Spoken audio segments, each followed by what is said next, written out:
I just saw a very disturbing video. It was about a girl who went out to a Mexican restaurant near her home in Oklahoma and had a margarita. And after she took one sip, she said that her mouth, her throat, her everything was burning.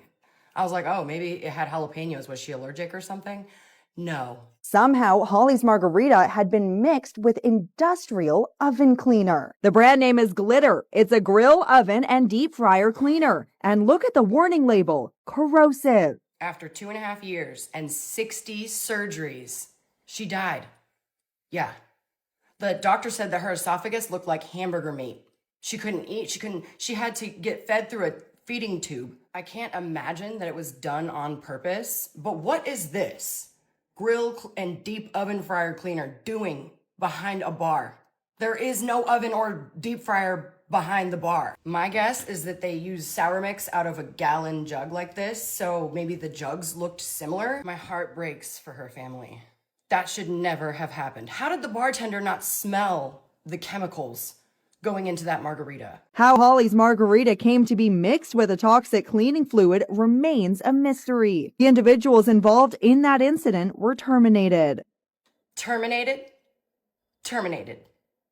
You literally killed someone. How are sour mix and grill cleaner in the same area? The comments are unhinged. Like, people think that it was done on purpose. What's the motive for a bartender to do that to a guest? I just can't see it. I'm thinking maybe the labels fell off or something, and maybe they're kept in a storage room kind of together.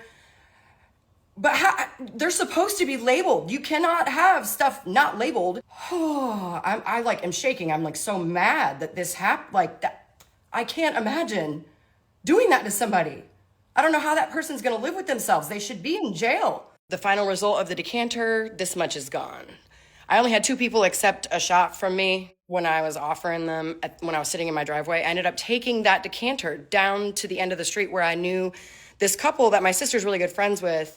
They had a whole table set up, giving away full-size candy bars, and they were giving away White Claws and a couple other beers. They were sealed, which makes more sense why they were able to give some away. I took this and some Sprites down to their table, and some people took some shots down there. And don't worry, this isn't gonna go to waste because it's just straight liquor with some edible glitter added to it. So it's not gonna go bad. Next year, I'm gonna do Jello shots. I could see how those would be more of a thing that people would want to do rather than some unknown liquid. But I did buy like $80 worth of candy, and I still have, like, it is crazy how much candy I still have left. And I was giving away like handfuls at the end. You know, I was just like, here, have a whole bunch. I don't know what happened this year.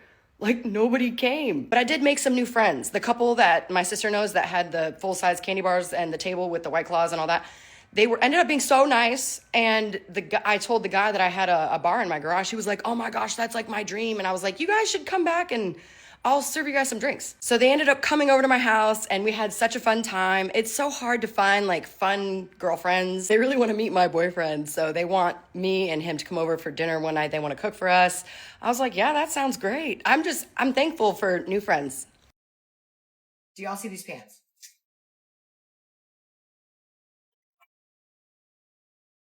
I just got them in the mail today. Look at that. Okay. So they're very long. They have this drawstring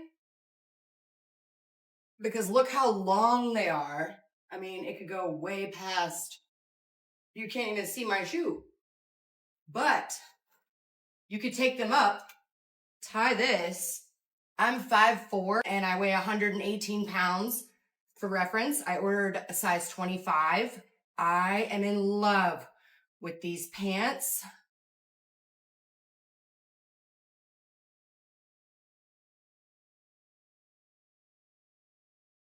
Oh my gosh, I love them. Just want to share. Here are several ways that you could tell if you'll be a good bartender, and none of them have to do with mixing drinks. You read people really fast. You can walk into a room and feel the energy and adjust your tone accordingly to each person.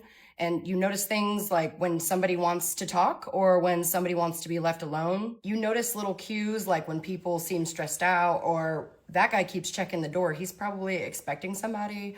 or they're on their first date because they ask, like, do you have any pets or do you have any siblings? You know, you can kind of tell. If you're able to think and move in layers, like you're shaking one drink after you've poured it, and then you're garnishing this other drink, sticking a straw in there. This person wants to close out. You pour this drink, hand it over. Then you grab this person's card, and you're grabbing that guy's card to start him a tab. It's like controlled chaos, and you secretly love it. Your brain likes to remember little details, like when someone comes in and they came in 3 weeks ago, and you remember that they like vodka cranberry with soda water, but they like half soda water, half cranberry, 2 limes, and no straw. Like there's just random things that your brain remembers. You are a natural conversational shapeshifter. Like you could talk to a CEO, you could talk to a construction worker, you can talk to a college student, you can talk to a grandmother without changing who you are. You just change the tone of how you're talking to them. The best bartenders are conversational mirrors. They reflect and don't overpower. You know you'll be great behind the bar if you can balance charm with boundaries. Like you're not flirty to the point where it looks like you're desperate for tips. You're warm and approachable. It gets to a point where you can tell somebody that they've had enough and somehow they still tip you. A lot of bartenders really love ritual and repetition. Like doing the same actions over and over again doesn't make us bored. Like, you know, pouring, shaking, straining, cutting fruit. We sort of zone out into it. Bartenders take pride in small details like having your wine glasses not have the little lipstick mark, like clean glasses, and putting the right garnish on a drink. Great bartenders find calm in the rhythm that is behind the bar. It's almost meditative. Bartenders understand unspoken teamwork. There's never, oh, that's not my job. Like you anticipate each other's needs before they even have to ask you. The best bars run on quiet, invisible teamwork. You like being on stage, but you're not there for the applause.